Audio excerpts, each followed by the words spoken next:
Sejam bem-vindos a mais um episódio do Expert Talks na mesa com CEOs. Eu sou Fernando Ferreira, estrategista-chefe aqui na XP, head do time de análise. E hoje a gente continua aqui na Expert. A gente tem um outro episódio bastante especial, porque a gente está com o José Berenguer, que é o nosso CEO do Banco de Atacado e do Banco XP. Tudo bem, Zé? Fala, Ferreira, bom dia. Bom Tudo dia, certo? tudo ótimo. Obrigado por ter vindo bater esse papo aqui com a gente.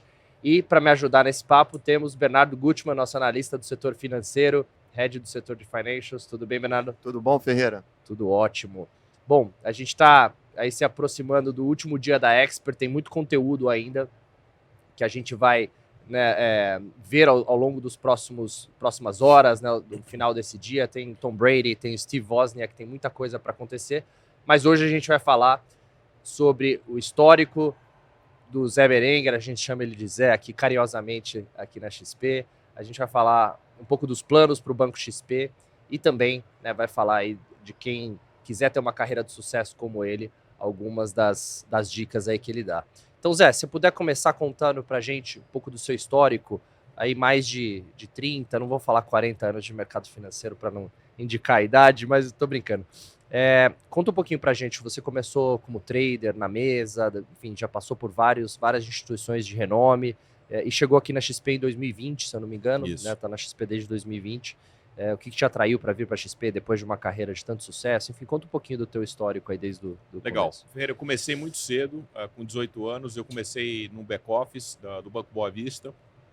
Acabei me movendo para a mesa de operações, porque eu falava inglês. Lá no departamento de câmbio onde eu estava, tinha pouca gente que falava inglês, e aí me tornei operador, fiz uma carreira de mesa, operei vários mercados, daí fui para um outro banco chamado ING, que comprou o Barings em 95, aí a gente desenvolveu a parte de banco de investimento, BBA, depois trabalhei com os sócios da 3G, administrando recursos para eles.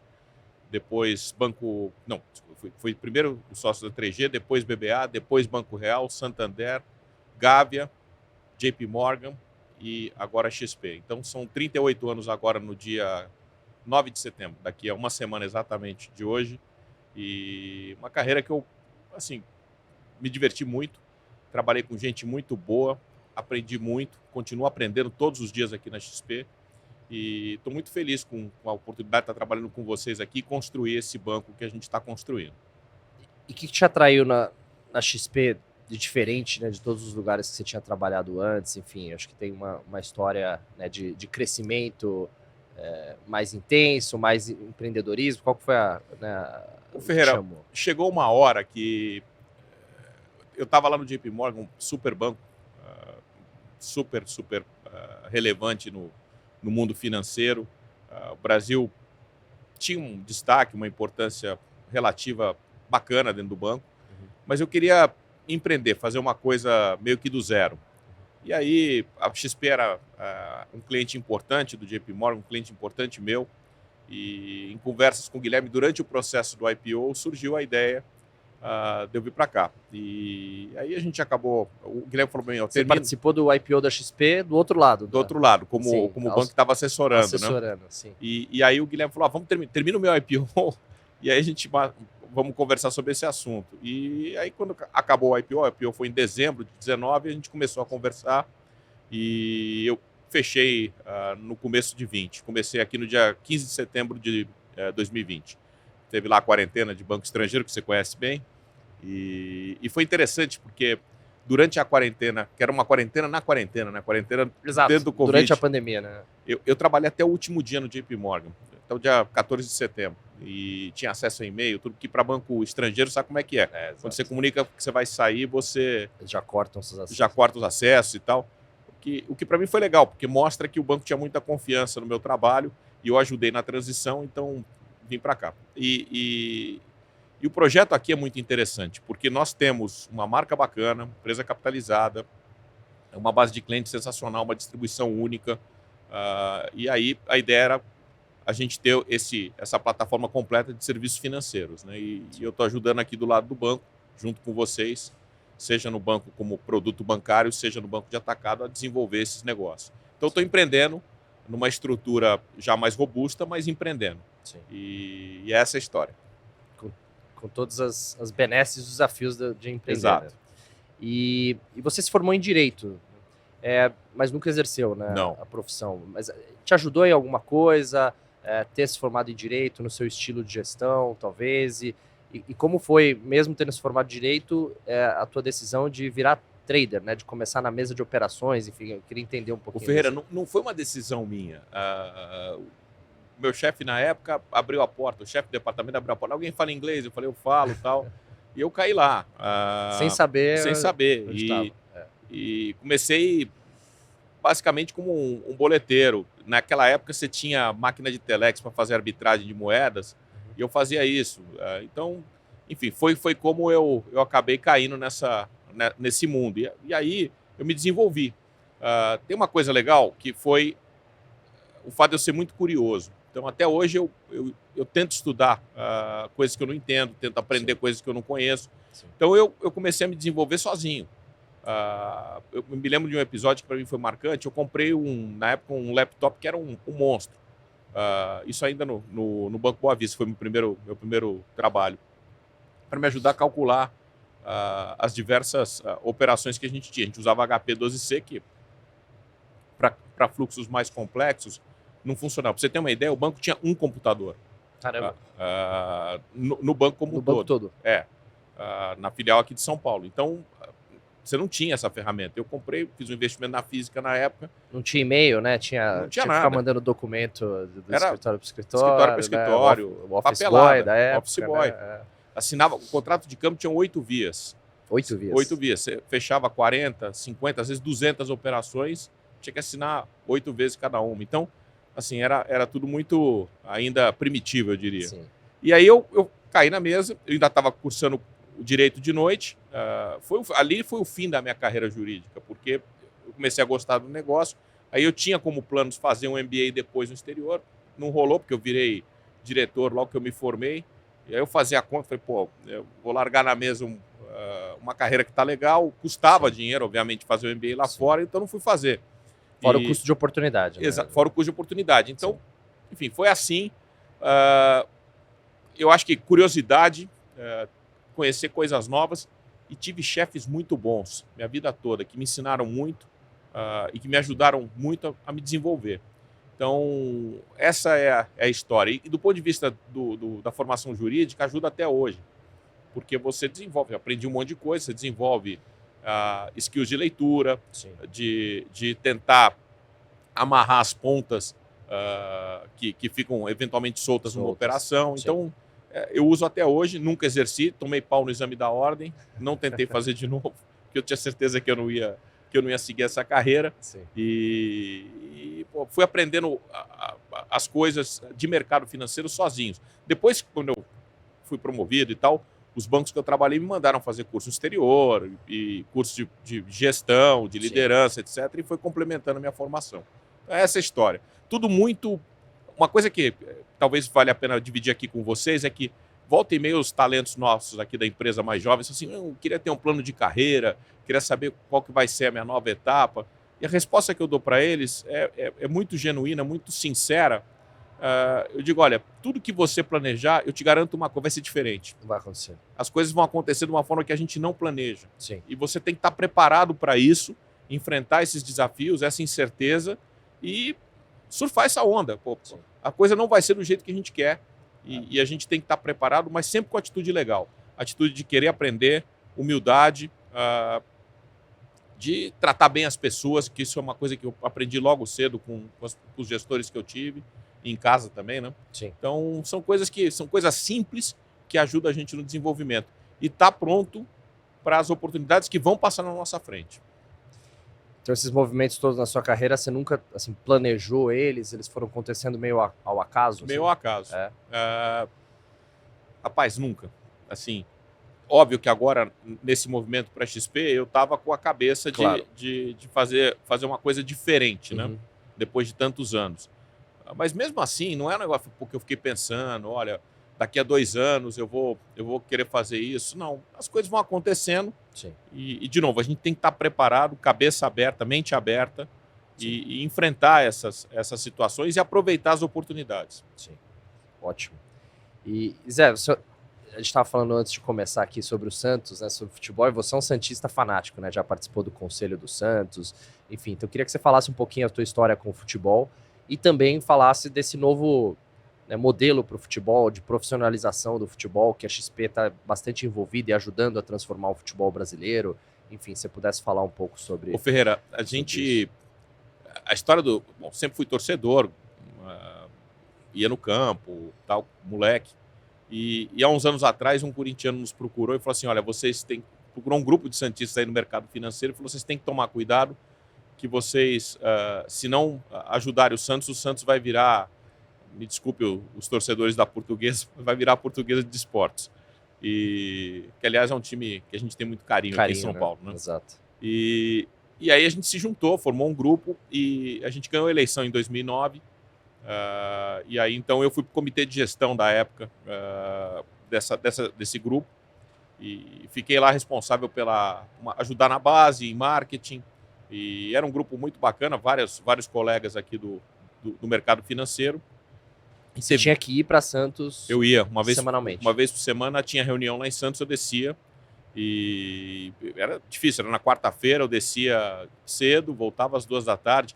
Quando o Santander comprou o Banco Real, eu avisei os espanhóis. Falei, olha, tem uma coisa aqui que eu não consigo abrir mão, que é a quarta-feira de manhã eu não trabalho. Os caras, como assim? Eu falei, não, é que eu tenho um compromisso lá com o Santos e tal. E aí eu descia e... Pô, chegaram a ameaçar de me pegar quando a gente apanhou de 8-0 do Barcelona, a torcida ficava lá na porta e tal. Tem muita paixão nesse negócio, né? Mas enfim, foi assim que eu fui parar no Santos. A gente tinha um grupo de amigos que se juntou para poder ajudar o time. Tivemos uma sorte danada, porque o time naquela época tinham jovens espetaculares, o Neymar, o Ganso e outros, então ganhamos Libertadores e tal. E agora, esse é o lado legal. Infelizmente tem muita paixão envolvida. Sim. Às vezes essa paixão se torna irracional e não adianta você fazer uma boa gestão do ponto de vista administrativo e financeiro se você não ganhar no campo. Exato. Então é uma situação paradoxal constante. Você está sempre... Não adianta, você tem que fazer os dois. Tem que ganhar e tem que gerir bem. Sim. E foi assim, a gente foi levando. Aí eu acabei saindo em 2013 com o time já... não tão em evidência. E agora, na última eleição, a gente também elegeu o candidato. Eu entrei no começo, mas depois, em função aqui da própria XP, do momento da minha carreira, eu acabei saindo. Olha, o que eu aprendi nessas experiências, nessas aventuras aí no futebol? Né? Tem uma oportunidade incrível. É um produto nacional, todo mundo gosta, todo mundo quer ver. A gente exporta muito talento. O nosso campeonato pode ser muito mais competitivo, muito mais visível no exterior. E é isso que a gente está trabalhando aqui na XP, tentando criar uma liga que seja mais competitiva, mais parecida com a liga inglesa, né? Que Sim. Você tem uma alternância de campeões maior, muito menos parecida com a liga espanhola, por exemplo, que tem lá o Barcelona, o Real e às vezes o Atlético, né? Sim. E a gente acha que arrumar o futebol é arrumar o esporte brasileiro. Então, tem a questão das SAFs, né, das SAs, que é importante porque traz governança. E se a gente conseguir fazer esse processo, a gente vai trazer mais receita, mais público, vamos difundir o futebol, o esporte brasileiro no exterior de forma enorme. Exato. E a gente acha que é muito importante para estabelecer governança que irá ajudar outros esportes dentro do Brasil. E se a gente pensa ou analisa a importância do esporte do ponto de vista de ascensão social, de formação dos jovens, é extremamente importante. Então, arrumar o futebol é trazer, entre aspas, mais oportunidade para toda essa cadeia, para todas essas pessoas que estão envolvidas com o esporte. Então, a gente está nesse trabalho aqui dentro da XP. Você sabe que ontem a gente anunciou o lançamento de uma captação para poder investir na liga, né? Então, estamos muito animados e a gente acha que tem um trabalho aí de melhorar a governança e, acima de tudo, melhorar o produto futebol e trazer esse exemplo para outros esportes aqui no Brasil. Não sei se você sabe, Ferreira, eu sou sócio de um clube de futebol na cidade de Tietê, chama Comercial Tietê. É um projeto social junto com ex-colegas e com o César Sampaio. E aí lá a gente percebe como é importante o trabalho junto a esses jovens, lá a gente chama de cidadãos do futebol, né? A gente está preparando esses jovens para serem atletas, mas, eventualmente, se eles não forem atletas, eles vão ter uma carreira técnica, vão ter uma outra carreira para poder se dedicar, trabalhar e etc. Então, é uma oportunidade de melhoria para as famílias envolvidas no esporte enorme. Então, assim, tem muita coisa para ser desenvolvida com impacto relevante na sociedade brasileira. E fazer bem feito, fazer a coisa certa, do jeito certo. E a gente tem certeza que se a gente conseguir fazer isso, a gente vai levar o esporte brasileiro para outro patamar. Sem dúvida. Eu morei 10 anos fora do Brasil, era impossível assistir o Campeonato Brasileiro, né? Não tinha. Não tem.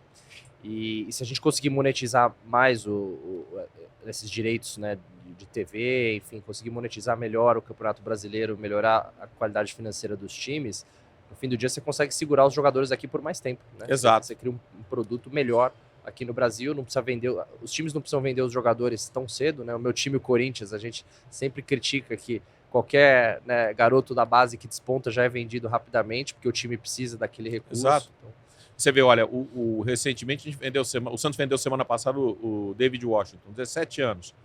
Por quê? Porque é o plug para fechar a conta financeira. Exato. Então, se você não vende o atleta, você não fecha a conta e o talento vai todo embora. Outra coisa importante que está na essência do projeto, melhorar o que a gente chama de match day, né? A experiência no campo, ter segurança, não ter briga, ter um bom serviço. Então, tudo isso é importante e obviamente, vai se cobrar por isso e vai ter um produto melhor, entendeu? Sim. Então, é o trabalho que a gente acredita que precisa ser feito e precisa ser feito rápido. Zé, falando um pouco mais sobre a nossa cultura, mais olhando um aspecto mais amplo, qual é a sua visão sobre o propósito de transformar o mercado financeiro através da educação financeira? E qual é o papel que um evento como a Expert tem nesse propósito? Ô Bernardo, eu faço aqui um meia-culpa, tá? Nessa minha carreira bancária de tantos anos, eu acho que a gente, enquanto sistema financeiro, podia ter trabalhado melhor a questão de educação financeira, tá? Então, eu não vou aqui citar as causas para talvez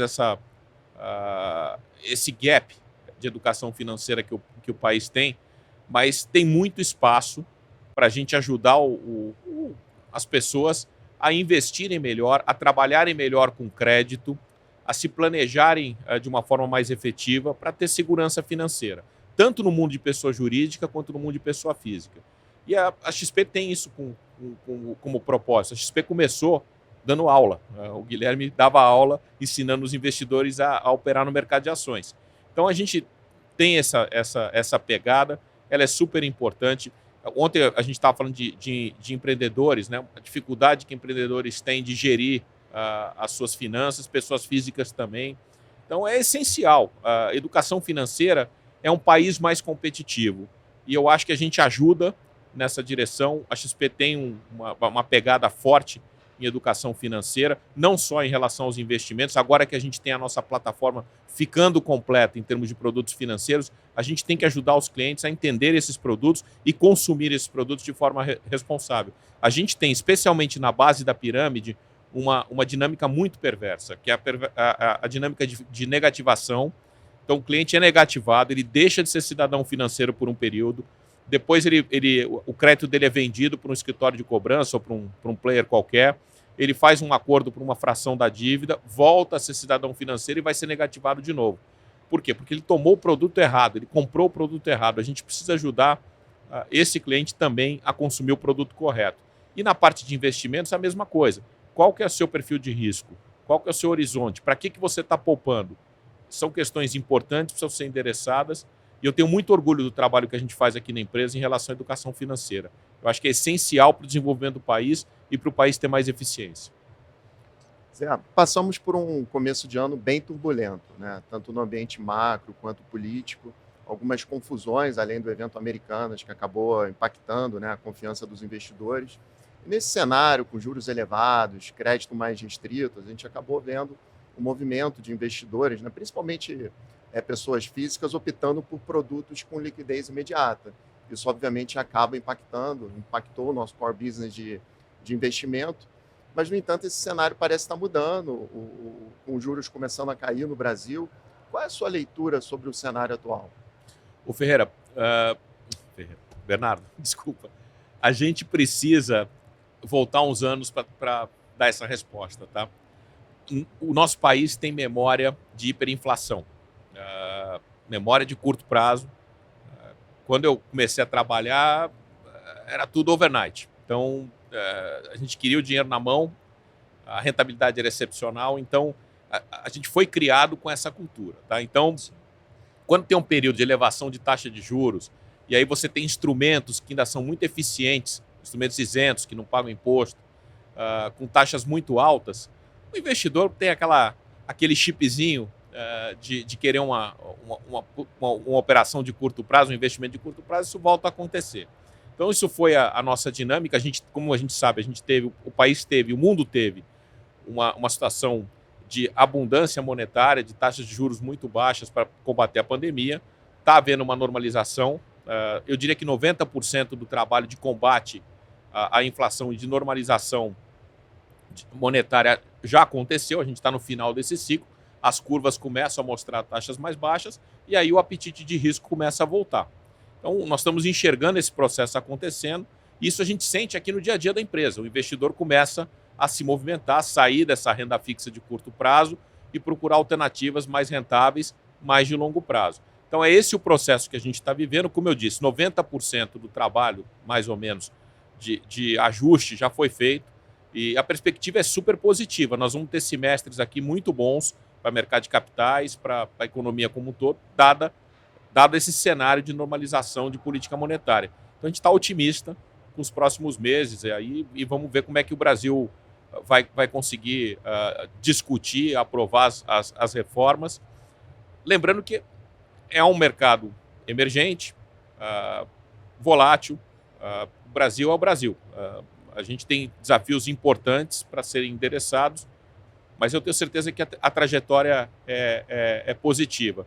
E uma coisa importante, Bernardo, para o investidor e para a gente também, como tomadores de decisão, gestores, etc.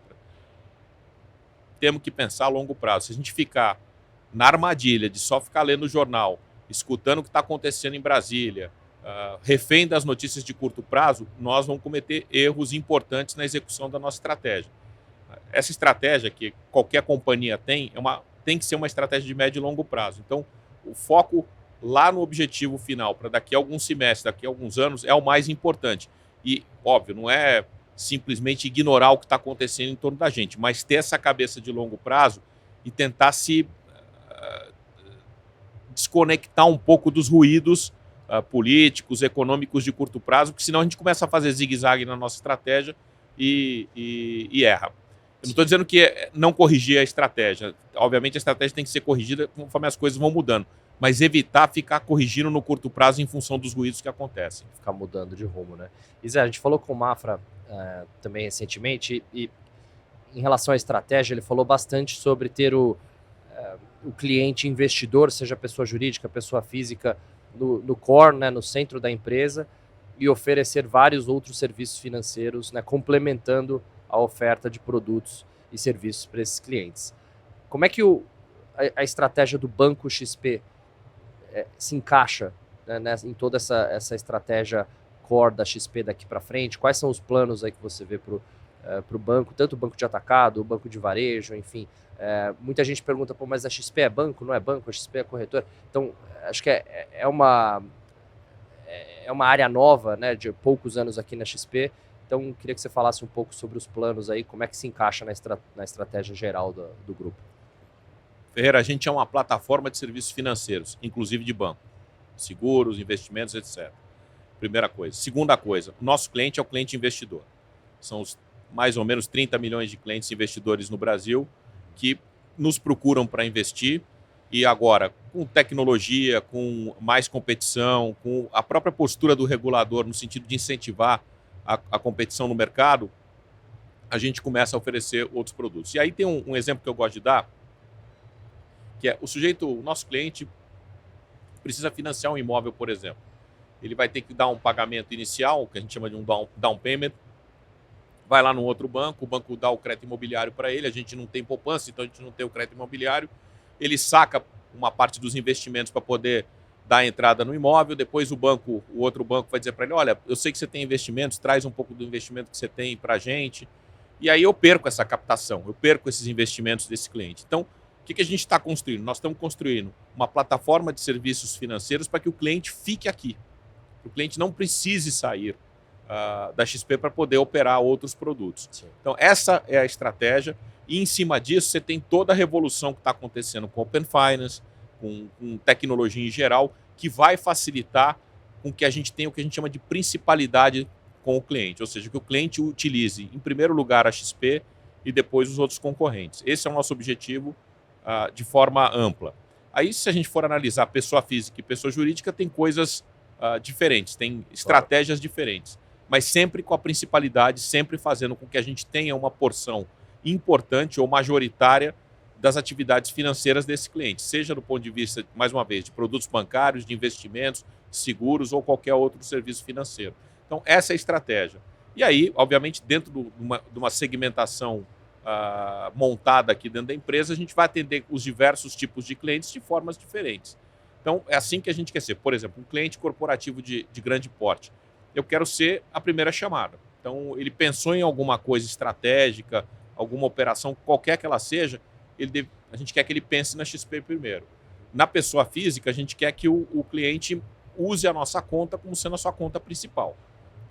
E aí, pensando mais a médio e longo prazo, de novo, com Open Finance, a capacidade do cliente concentrar tudo num ambiente só, num aplicativo só, inclusive as atividades que ele tem junto a outros provedores financeiros, é real. Isso vai acontecer. Então, essa principalidade junto ao cliente é essencial pensando nos próximos 5, 10, 30 anos, onde o cliente vai ter muita fluidez ao trabalhar com outros provedores financeiros, e a gente quer que ele use o nosso ambiente, a nossa ferramenta para poder coordenar e gerir sua vida financeira. Beleza. Ainda sobre principalidade, a gente lançou aqui na Expert mais um produto, né? Ampliando o nosso portfólio, nossa proposta de valor, além do nosso core business de investimento, né? A gente lançou a conta global, cartão. Qual a importância dessas novas verticais para o crescimento da XP, Zé? Bernardo, de novo, é completar o serviço que a gente classifica como essenciais para os nossos clientes.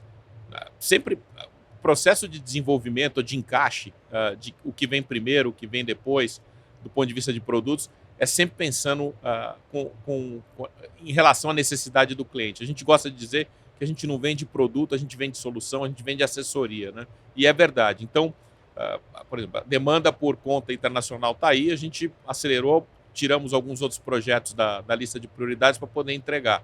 E a gente vai construindo isso aos poucos, completando a família de produtos bancários, de serviços financeiros dentro da empresa. E, tem muita coisa legal para a gente entregar aí para os clientes nos próximos meses e com esse conceito de estar completo, de ter uma ferramenta, de ter produtos muito bem entregues. Lembrando que a gente opera com um cliente investidor, que é um cliente que tem opção. É um cliente que sai daqui da XP, vai para outro banco, tem um tapete vermelho na porta do banco para recebê-lo. Então a gente tem que ter um produto que seja impecável, que seja bem precificado, bem entregue, e o cliente se sinta totalmente confortável em comprar esse produto ou usar esse produto para suas necessidades. A conta internacional é um bom exemplo.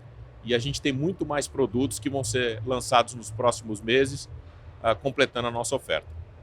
E até pouco tempo atrás, ter uma conta internacional era só para um cliente private, um cliente com muitos recursos e que demorava muito tempo para abrir, né? Hoje, em 3 cliques, a gente consegue abrir uma conta internacional e mandar R$100, né, para essa conta. Incrível, né, Fera? Quando a gente pensa, né, como é que funcionava o sistema há uns anos atrás e o que está acontecendo e o que vai acontecer, de novo, com novas tecnologias, é sensacional. O cliente vai ter um poder na sua mão de escolha, de adaptação, de poder encontrar a melhor oferta enorme. Exato. E é para isso que a gente tem que estar preparado, para um, vamos dizer, entre aspas, um poder na mão do cliente muito maior do que foi há 10, 15 anos atrás. E a gente não tem medo de concorrência, pelo contrário, a gente quer quanto mais concorrência, melhor. Sim. Vai fazer com que a gente levante o nosso padrão, a nossa régua e seja mais eficiente. Exato.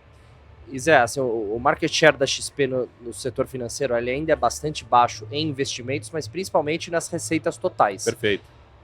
E aí o produto principal dos bancos do sistema financeiro é crédito. Então eu queria entender qual que é a visão da XP para crédito, porque é um produto diferente do que a XP está acostumada a fazer, traz riscos diferentes para o negócio. Enfim, qual que é o apetite da XP para crédito? Se você pudesse falar um pouco sobre essa linha. O Ferreira, crédito é um produto perigoso, precisa ser bem trabalhado. As empresas financeiras precisam ter uma cultura de crédito bem formada, fundações bem sólidas para poder trabalhar nesse mercado. A gente está construindo isso. Então, a nossa carteira de crédito cresce de forma lenta, com muito crédito colateralizado. A gente tem um apetite de risco de crédito menor do que alguns dos nossos competidores, porque é um processo natural de construção dessa franquia, desse negócio, e tem que ser feito com muita prudência e com muita qualidade. É isso que a gente está fazendo. A XP vai ser um grande player de crédito?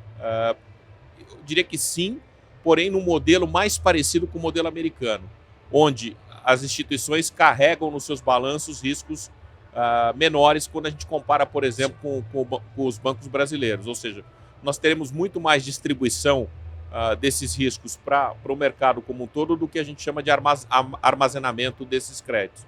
Então é um pouco do desenho que a gente tem, vamos step by step, passo a passo, para poder construir essa plataforma de forma sólida e evitar erros que foram cometidos pela própria XP e por outros players no mercado. Agora, nosso objetivo é atender bem o cliente. Então, eventualmente, eu vou ter produtos de crédito na nossa plataforma que não são nossos, como já é o caso de crédito imobiliário, por exemplo. Imobiliário. Eu vou oferecer o meu balcão para provedores que vão atender bem o meu cliente e que, eventualmente, tenham um apetite de risco maior do que o meu. Não tem problema nenhum, está tudo certo. Eu quero atender bem o cliente. Lembrando que a XP, há 22 anos atrás, surgiu como uma plataforma aberta. Exato. E eu imagino e gostaria que nós tivéssemos o mesmo desenho para produtos financeiros como um todo. Excelente. Zé, tentando fazer um apanhado de todas essas iniciativas em curso, onde você enxerga as maiores avenidas de crescimento da XP para os próximos anos? Bernardo, pessoa jurídica, middle, corporate. No corporate a gente chama de corporate, o cliente fatura mais de R$1 bilhão. Nós já temos uma participação importante em alguns segmentos, alguns produtos. No middle a gente tem muito espaço para poder ocupar e trabalhar. Na pessoa física, na parte de serviços financeiros, ex-investimentos e também investimentos. A gente tem um market share ainda pequeno em investimentos, 8%. Somos o segundo player e tem crescimento em praticamente todas as linhas que a gente olha dentro da empresa. Por que a gente não acelera mais? Porque tem um ritmo de crescimento. Se a gente acelera demais, derrapa. Então, quando a gente observa o nosso posicionamento e o que tem de oportunidade no mercado, é incrível. Tem oportunidade em praticamente todas as verticais. Mas, voltando ao que eu comentei há uns minutos atrás, tem que ser feito com qualidade, com prudência, e é isso que a gente está fazendo. Com senso de urgência. Ninguém aqui está parado, mas tem que ser construído de forma sólida e constante. Zé, a Expert é um evento importante para a gente sentir o pulso dos clientes, sentir o termômetro aí do mercado, falando com clientes, com os assessores, com o público em geral.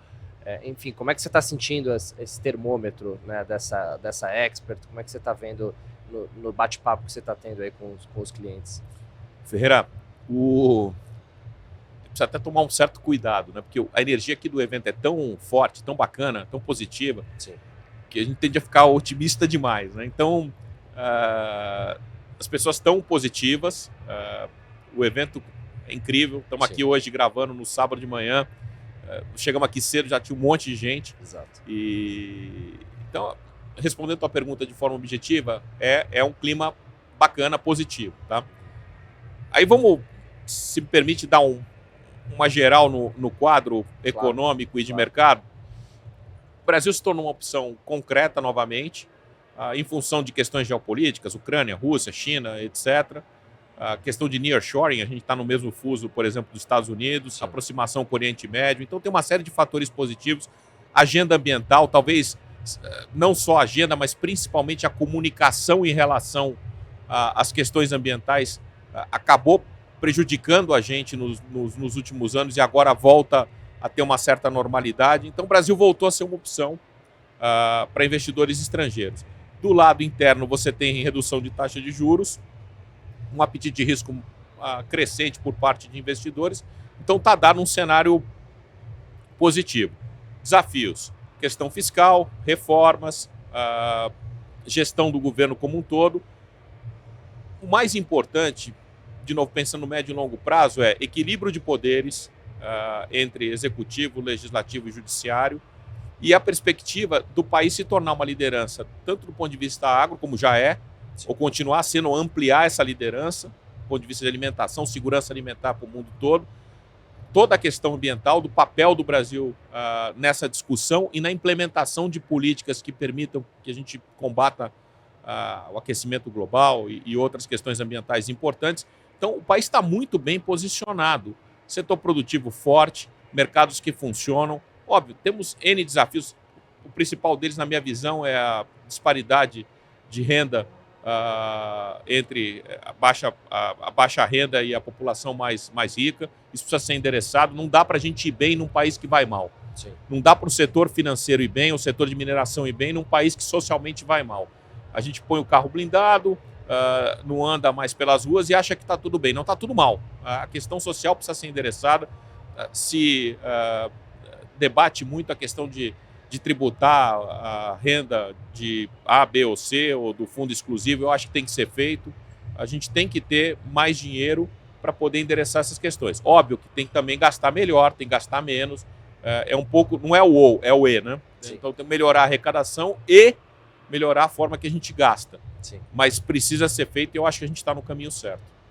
O Caio Megali, ele diz isso, né? O Brasil, ele veio se financiando de algumas formas, né? Você pegar ali 2002, 2003, a carga tributária do Brasil era relativamente baixa. Ela subiu aí de 20 e poucos % do PIB para 33% do PIB. Foi assim que a gente se financiou em 10 anos. Depois, nos 10 anos seguintes, a gente se financiou via dívida. Né? Nossa dívida foi de 50% do PIB, bateu 90% e agora está em 70 e pouco. Então, se a gente quiser continuar gastando, né, sem pensar no dia de amanhã, é duro, né? Porque a gente já tem um endividamento alto, já tem uma carga tributária alta, então, de fato, tem que arrumar a casa para continuar gastando melhor. Né? Concordo, tem que gastar melhor para poder gastar em saúde, educação, segurança, que são áreas essenciais. Eu, particularmente, tenho a visão de que o Estado não deveria estar em alguns setores, porque a gente não tem dinheiro. Pega, por exemplo, a questão ambiental. Não tem dinheiro.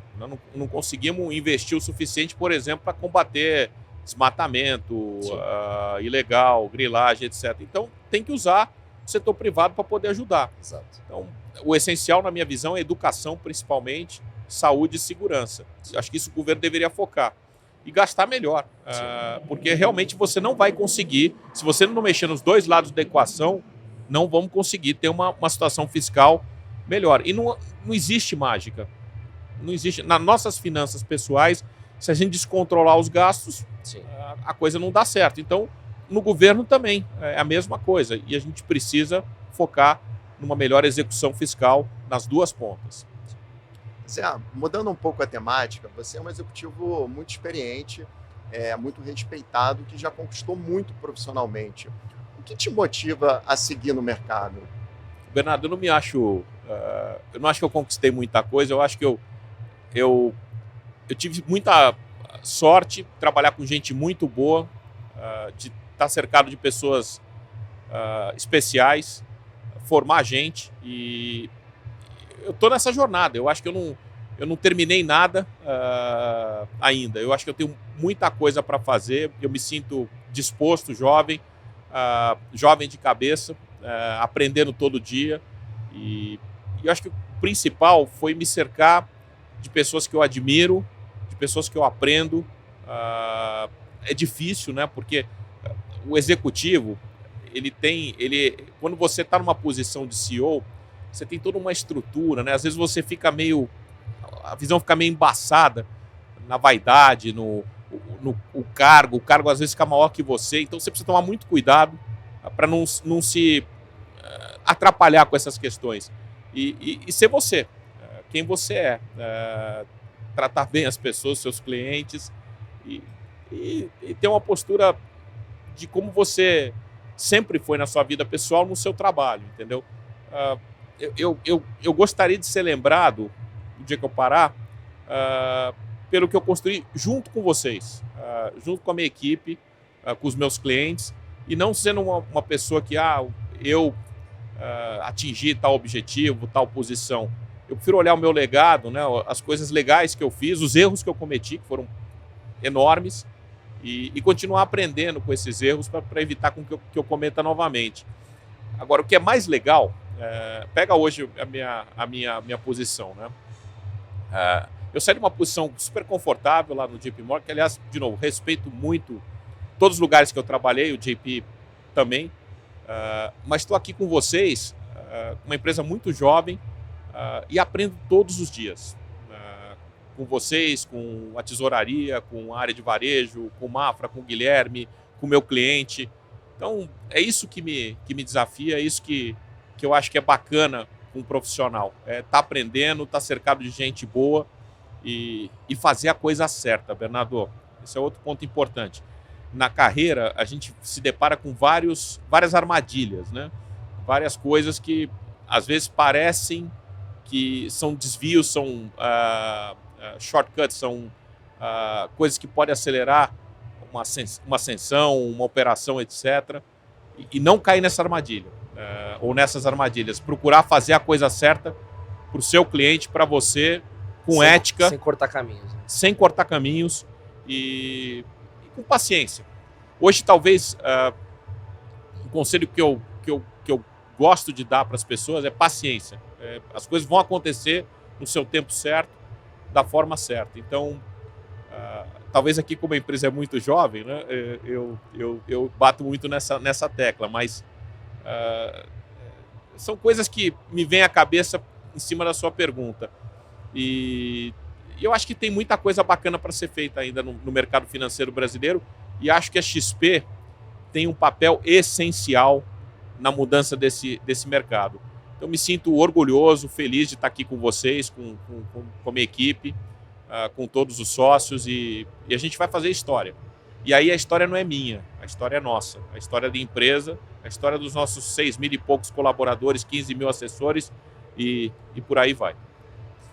Zé, você já falou algumas coisas, mas tentando juntar todas elas, né, para quem está começando a carreira, olha para a sua carreira e se inspira, né, o que você diria para esse jovem que está lá no começo de carreira, o que ele deve focar, o que ele deve aprender? Já falou bastante, né, sobre paciência, sobre, enfim, resiliência, mas conta um pouco mais assim, para o pessoal que quer te alguns ouvir. Conselhos, tá? E se o conselho fosse bom, a gente vendia, mas vamos lá. Aprender com os erros, humildade, paciência, visão de longo prazo, não cair nas armadilhas, não fazer coisa errada, tratar as pessoas do jeito que a gente gosta de ser tratado sempre, desde do nosso colega que serve o café até o presidente de uma empresa que é a nossa cliente, fazer as coisas direito.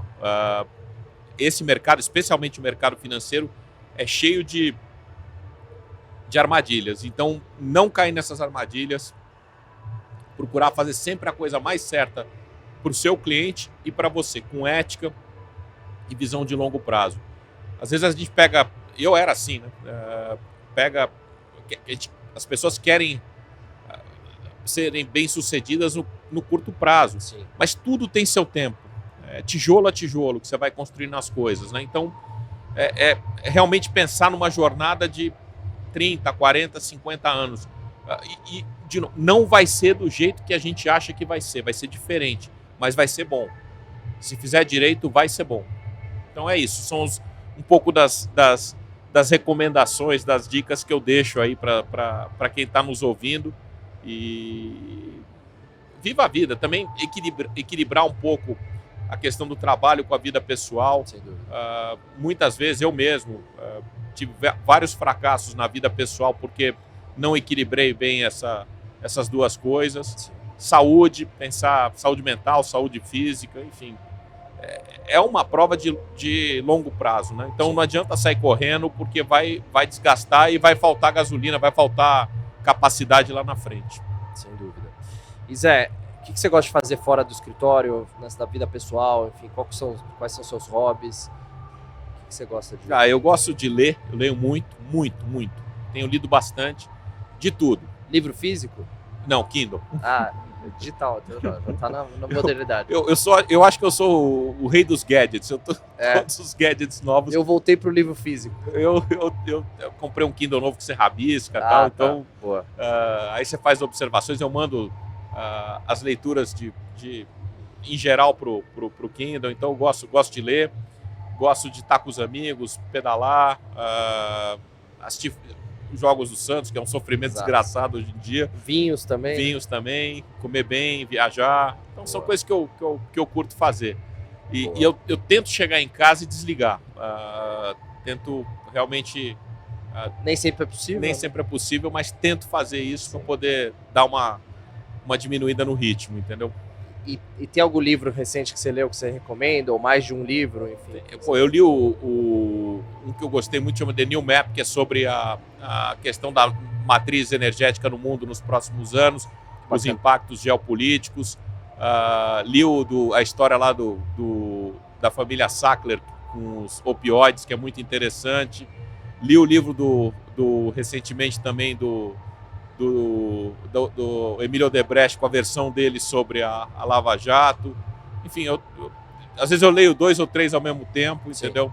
E são livros que eu acho que são coisas diferentes, né? Eu falei de geopolítica, falei de uma história de opioides e Estados Unidos, Brasil. Então eu vou fazendo isso de tudo. E durante a semana, o Ferreira, eu pego alguns artigos que eu acho que são legais, mando lá pro meu Kindle, então copio, mando pro e-mail para eu ler no fim de semana ou quando eu tiver um pouco de tempo. E muita coisa diferente do que eu tô acostumado a ler. Uma outra coisa que eu faço com frequência... Não ficar só na leitura de mercado, né? Não. Exato. E isso é super importante, senão você fica ali só naquele nosso mundinho, né? Uma coisa que eu tenho lido bastante agora é sobre as novas regras de capital, com o que chama de Basileia 4, para poder me atualizar. Estou lendo um pouco sobre derivativos, não sobre derivativos em si, porque eu fui operador de derivativos lá atrás e tal, mas a gente tem algumas métricas de cobrança de capital sobre o risco de derivativos que estão mudando. Então, coisas técnicas, diversão, diversos temas, mas procuro estar lendo sempre. E alguma série ou filme que você tem visto aí no streaming? Eu assisti a série dos opioides, chama Dopesick. Muito boa. No Netflix. Netflix. Não sei se é Netflix, acho que é Star Plus. Star Plus.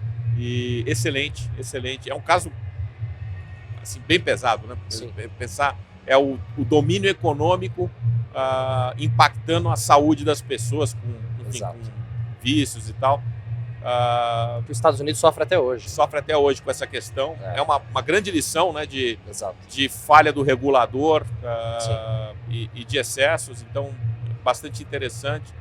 E, enfim, então sempre gosto muito de assistir documentários sobre pessoas, sobre personalidades. E gosto muito de ler sobre o Churchill.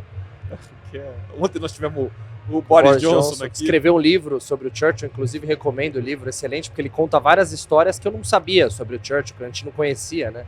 Como, por exemplo, o Churchill, ele não era tão popular, né, durante a sua... Né, quando ele era primeiro-ministro. E a gente ouve do Churchill hoje, claramente você acha que ele era, né, super popular, e não era, né? Ele tinha suas posições fortes, né, e o seu caráter forte ali, é bem bacana. Eu acho que esse tipo de personalidade é sempre interessante a gente entender melhor, né? Então, essas coisas eu gosto muito de ou ler ou assistir algum documentário e futebol, né? Quando tem jogo do meu time, do Santos, eu tô ali na frente da televisão sofrendo ou então no estádio, né? Faz tempo que eu não vou no estádio, mas esperamos por tempos melhores aí pro se Deus Santos. quiser. E pro Corinthians também, né, Ferreira? Que a gente tá fazendo uma competição, vocês estão na frente agora no campeonato, mas tá duro assistir os jogos dos dois times. Tá difícil, mas a gente espera que aí o futebol brasileiro melhorando, os nossos times consigam melhorar também. Se Deus quiser. Zé, foi um prazer. Obrigado pelo bate-papo. Obrigado, Bernardo.